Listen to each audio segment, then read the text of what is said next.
you are not a fish. So there is no reason for you to keep your hair soaking wet or like really wet for long hours every single day back to back.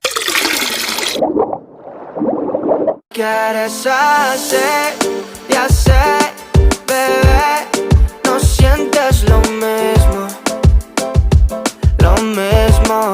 lo que yo sentí por ti. Hello, my name is Lilian Okibe. Welcome to my channel. So lately I've been seeing so many conversations going on online about water damage, and some of you have sent me DMs asking me if it is possible to damage your hair by putting too much water. Now, if you've been watching my videos for a while, you guys know that I always preach water.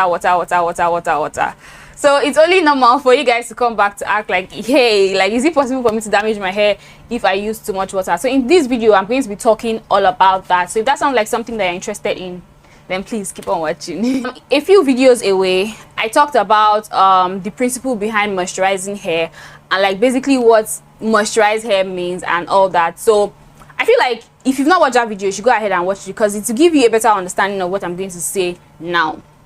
So now when our hair comes in contact with water, when our hair comes in contact with a lot of water, so let's say you go into the shower and you let the water run down your hair, what happens is that our hair absorbs some of the water, right? Think of your hair as a sponge, right? So if you take like a sponge and you put it in, let's say, a bowl of water, the sponge has pore spaces in it, right? So the sponge is going to absorb what, like, the longer it stays in that water, the more it's going to absorb the water from that bowl until when all the pore spaces in the sponge is totally full, right? And so it's a similar thing that happens with our hair. Our hair has spaces inside, it has pores, right? Let's just call them pores, right? Our hair has pores. So when our hair comes in contact with water, the hair absorbs some of that water. You know, the longer it stays in contact with that water, the more it's going to absorb the water. Now, there's a limit to how much space our hair has, right? So our hair will continue to absorb water until when all the pore spaces, all the available pore spaces in our hair are full. Now, when it gets to that point where the pore spaces are full, it is not going to absorb any more water because like it has gotten to the brim, like it has gotten to the maximum. When the hair absorbs water just like a sponge, if your dry sponge is usually really light and like fluffy, you know, it's not heavy at all.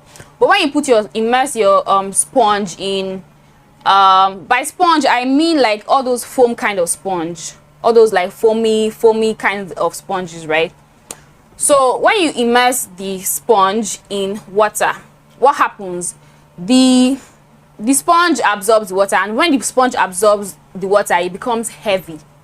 It's a similar principle that happens with our hair. When our hair absorbs water, it becomes heavy, and this is actually one of the principles that people that talk about water damage usually hold on to, because it's like when our hair absorbs water, it becomes heavier, and the weight of the water helps to elongate our hair. So many people are of the school of thought that weight pulls on the hair, and so that makes it weak. And if the weight of hair, if you are constantly wetting your hair and allowing your hair to be like weighed down with the weight of the water, it will get to a point where your hair will cross its elastic limits, you know, such that it's no longer be able to return back to its original form, which is like the shrunken or like shrinkage form, and so it starts to look limp. I don't know how many of you guys did physics in school, but let me just explain what that means. So it's like, let's look at rubber band, for example. When you stretch a rubber band, it goes back to its original position. You stretch it, goes back to its original position. But if you continue to stretch it and stretch it and stretch it, it will get to a point where it will no longer be able to go back to its original position. So it's either it will break, right? That's, it will snap, it will break, or it will lose its elasticity such that it will become limp, and it will no longer be as tight as it used to be. And that's where when you say that it has crossed, the amount of tension that you have put on the rubber band has crossed the elastic limit, and so it has become plastic. So this is actually what many people that talk about water damage hold on to. So they say that if you continue to wet your hair and wet your hair frequently, it gets to a point where it's no longer be able to return back to its original position, and so your hair will lose its elasticity and become limp. Now, if you think about this, there's a lot of sense in that. However, right, just like rubber bands, like there is a particular amount of tension, right, that the rubber band can take, right? So if you continue to put the rubber band through that minimal tension, you're not going to have any issues of the rubber band snapping or anything like that. It's when you increase the force, or like you increase the tension beyond what is normal for the rubber band, like what the rubber band can take, that's when you experience snapping or the rubber band losing its elasticity. It's a similar way that happens with our hair. Now, like I said earlier, our hair absorbs water, right? But there's a limit to how much water the hair can absorb, because once it is full, like once the pore spaces are full, it cannot absorb any more water, right? So if you actually look at it, water alone, right, cannot give your hair enough stretch such that it loses its elasticity or it snaps. If you just go into the shower and let the water run down your hair, your hair is going to be heavier, your hair is going to be more weighty, right? And so it's going to be more elongated, right?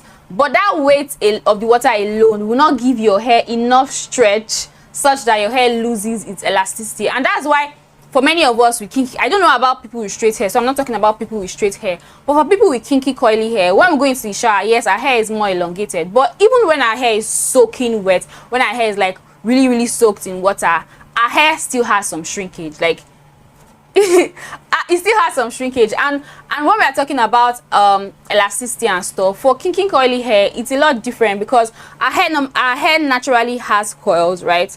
So the first amount of tension you put on your hair will first be to straighten the coils. So you're not like elongating like the fibers of your hair or anything like that. You are just removing the natural coils that your hair has. It is after you have removed the natural coil that your hair has and your hair is like straight, normal straight, in the sense that it's no longer coily. When you increase the tension, that's when you start to pull on the fibers of your hair, and that's when you can experience breakage or things like that. Now, if your hair is already damaged from use of chemicals and things like that, then the story is going to be a little different, but that's a story for another day.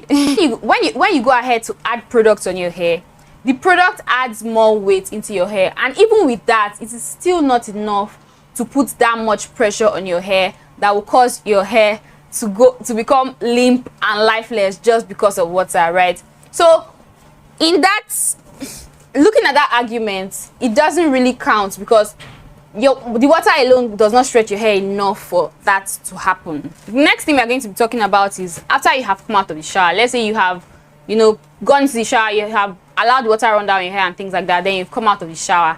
As soon as you step out of the shower, even while you are still in the shower, the drying process has already begun. But let's just say as soon as you come out of the shower, when you stop pouring water into your hair, the drying process begins. Now, if there are no external factors involved, right, your hair should get dry in a few hours. Like, your hair should get dry before the end of the day, and in most cases, without any external factors affecting your dry time, your hair should get dry in a few hours. By external factors, I mean things like covering your hair up. If you cover your hair, obviously your hair to take longer for your hair to dry. If you go ahead and apply too much products in your hair, like I said in my previous 2 videos away, when I talked about the principle behind moisturizing your hair, products make the hair take longer to dry. So if you put too much products in your hair, especially if the products are heavy, of course it's going to slow down the dry time. Another thing I mean by external factors is doing stuff like covering your hair, like for people who say they are deep conditioning their hair, so you go ahead and cover your hair with a plastic bag. Obviously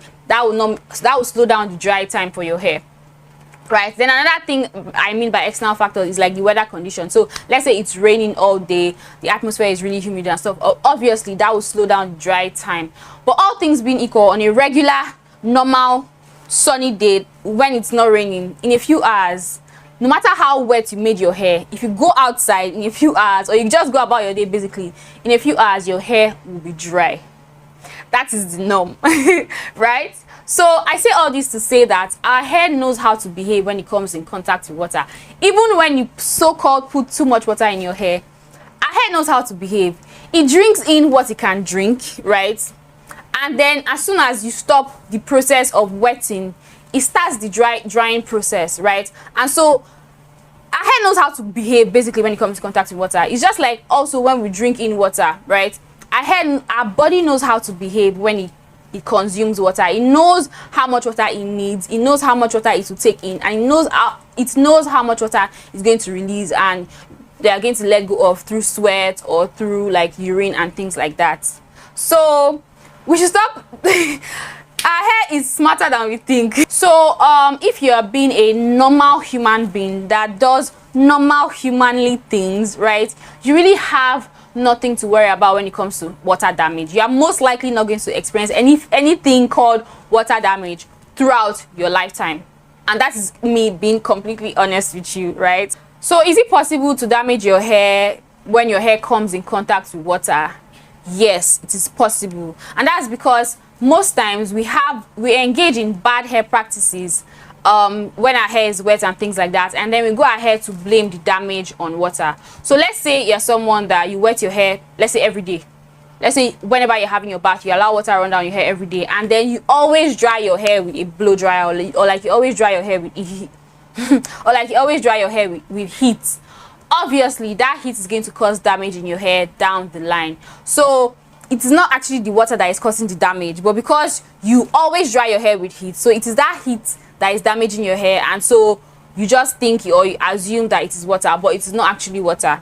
Another thing that can cause damage when you expose your hair to water is doing things like the greenhouse method. Some people, when they wet their hair or they wash their hair and stuff, they go ahead and cover their hair up with all sorts of things and leave that in their hair for a very long time, and then that eventually causes damage to their hair, and then they end up complaining that it is water that caused damage. Meanwhile, it is the thing you did after you wet your hair that is causing damage, which is the so-called greenhouse method. Another thing that is also similar to this is deep conditioning your hair for too long. You know, you go ahead, you wet your hair, it's washed and whatever, you apply so much products while your hair is still wet, and you go ahead and cover your hair and things like that, and then you blame it on water. Or you've just gone through wash day, but your hair is always covered, you're wearing a bonnet all through the day just after wash day, and you don't give your hair room to dry, you know, and then we go ahead and blame water. Meanwhile, it's not actually the water that is causing the damage. It is the thing that you have done after you have exposed yourself to water that is causing the damage. Despite the fact that water is great and water has so many benefits, our hair and scalp are not created to remain wet for long hours back to back. You are not a fish. A fish, it is understandable, a fish has the properties, you know, a fish was made to live under water or to live in water, so it has the features to help it cope in water. You are not a fish, so there is no reason for you to keep your hair soaking wet or like really wet for long hours every single day back to back. Even if it's not every single day, but there is really no reason for you to keep your hair wet for long hours for a very long time and make that a habit. That can cause damage. It's not necessarily the fact that you wet your hair that is damaging your hair, but because after you have wet your hair, you are engaging in practices that makes sure that your hair remains wet against the nature of what should happen. You know, when you step out of the shower, your hair should start the drying process, right? But many of us do all these things that forces our hair to remain wet for long, you know, and it's that thing that makes our hair damage. Because when your scalp is wet, right, wet environment plus the heat that comes with all those covering that we're doing, it creates a breeding ground, a fantastic breeding ground. And when you add products also, right, all these like nourishing ingredients that are contained in our products and in our DIYs, you add all that together, the moisture plus the heat of the covering, that creates a fantastic breeding ground for microorganisms. And that's why you start having issues of like you see people having scalp infections and like fungal infections and all sorts of things on their scalp, and then they go ahead and blame water. Meanwhile, it's not just the fact that they wet their hair, but because of all those bad practices, that is what is causing the infections that they're having on their scalp. All those infections, some of them you can see them, some of them you can't see them. You start experiencing a lot of itchy scalp, and when your scalp is unhealthy, of course, definitely it affects the health of your hair, and you start having issues, right? So it's not really the water per se that is damaging your hair, but your bad practices that you do whenever you expose your hair to water. Another thing I should say is, just like I mentioned earlier, that water is a universal solvent, is that yes, our hair knows how to react, or our hair knows how to behave when it comes in contact with water. We know that, yeah. But when you put your hair submerged in water for long and you make it a habit, your hair is always in water, after a while the water starts to eat on the fibers of your hair. Now it's just imagine putting like a sponge in a bowl of water and leaving it in the water for a very long time. Some of us do hair soaking or hair soaks and things like that, and we leave our hair soaked in water for a long time. If you do it once or twice, it may not be such a big deal. Like many of these things, if you do them once or twice, it will not really cause that much damage. But when you make it a habit, every week or every 2 weeks, you are soaking your hair in water and leaving it soaked in water for hours. I know people with natural hair don't really do that, but many people with locks do it. We call it the lock detox, right? So we soak our hair in water for long, and then we forget the hair in water and we just go to sleep or whatever. If you do that too often, that can actually cause damage, because when you leave your hair in water for a very long time, after a while the water starts to eat into the fibers of your hair, and if you make that a habit, after a while you may start to see damage in your hair. But that is really, really rare. You're going to have to leave your hair in water for hours, like probably over 24 hours for you to see any major difference. So this doesn't really count. So another way that water can damage your hair is if the water you have is hard water. Hard water is water that has high concentration of magnesium and calcium carbonate in it. So to make it plain and simple, hard water has excess amount of minerals in it, and so those things get deposited in your hair when you use. And the thing about having those things, it's just like when you boil hard water, you're going to see those like scaly and whitish stuff that gets accumulated on like the surface or whatever it is that you're using to boil it over time, you know. So that just gives you an idea of what happens when you use hard water in your hair. So you have those scaly like stuff that get deposited on your hair and on your scalp. Now those things, when they get deposited on your hair and your scalp, they prevent moisture from getting into your hair. And so when moisture doesn't get into your hair, what happens? Your hair gets dehydrated, your hair gets dry. Even when you are moisturizing your hair, it's not doing anything, because those things have formed a barrier over your hair such that it's not allowing moisture and, you know, all that to get into your hair. So your hair is going to be dry, and if your hair is dry, obviously it's going to be brittle and it's going to break more. And so that is an example of how water can damage your hair if the water is hard. Now many people that live in cities, many major cities of the world, they do not have access to soft water. Like the water that runs out of their taps are hard water. You know, so you really want to, you probably want to try to invest in something like water softener, or like water softening shower head, or like water softening system that helps to soften your water, so that the water that you are using is not hard.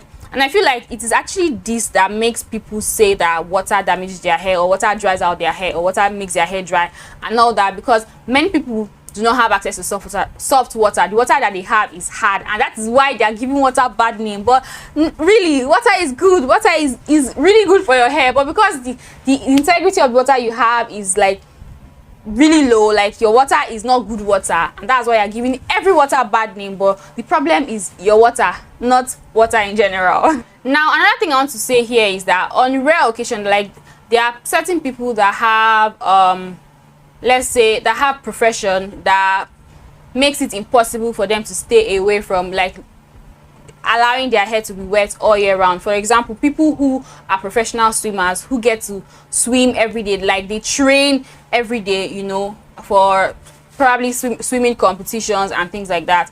So those people tend to be in water with their hair in water for long hours every single day. Now for people like that, it's not like a total that, oh, if you're going to remain in water every day and your hair doesn't get dry, then that's going to be a big issue, that your hair is going to be damaged. No, if you use things like oils and butters in your hair and on your scalp, that will actually help to repel some of the water, and then you're not going to have that much issue of your hair remaining wet for too long. Like if you wet oiled hair, the hair is not going to be able to absorb as much water, so it will take it will dry a lot faster than hair that has actually absorbed enough water, and of which the water in pools also is not actually the best for your hair because of the chlorine and things that they use to treat the pools, right? So it's actually not even advisable for you to expose your hair to all that. So what you can do is apply oils on your hair, especially if you have loose natural hair. You can apply oils and stuff, and that can help with that. Now, final thought that I want to say is, all things being equal, for a normal human being that is not a professional swimmer and that lives a normal life, there's no such thing as water damage. What many people call water damage or hygral fatigue, or basically anything that they say that water has damaged their hair, most times when people talk about that, it's not actually water that is damaging their hair. They are experiencing damages due to their bad hair practices, and then they are going ahead to blame it on water. It is possible for you to wet your hair every single day, and you're not going to have any form of damage due to wetting your hair every single day. Are men who have hair, who have afro, they wet their hair every single day, and they don't come. Many of them have really healthy hair, despite the fact that they wet their hair every day. So wetting your hair every day will not cause damage, right? Because if you wet your hair and you go out and you don't put too much products in your hair, most likely your hair would get dry. Like, you're going to have all those issues that I talked about earlier when you keep your hair wet against the nature of the hair and the environment. You keep your hair wet back to back for long hours, that's when you're going to have issues.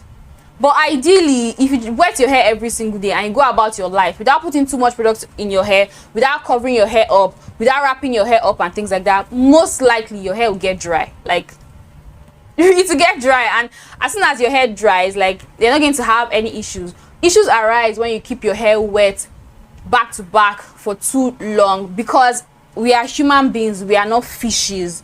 So our hair and scalp were not created to remain wet back to back for long.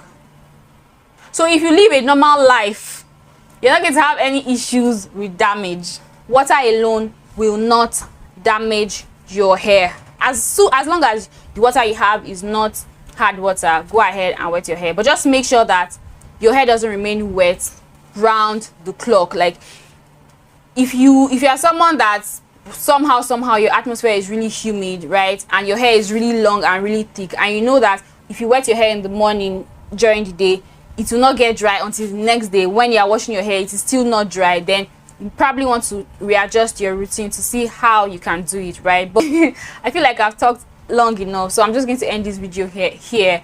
I hope you guys found this video helpful. If you did, don't forget to give it a thumbs up. And if this is your first time on my channel and you like to see more videos from me, you like to see how my locks progress, I actually like this style that I did today. I think it's cute.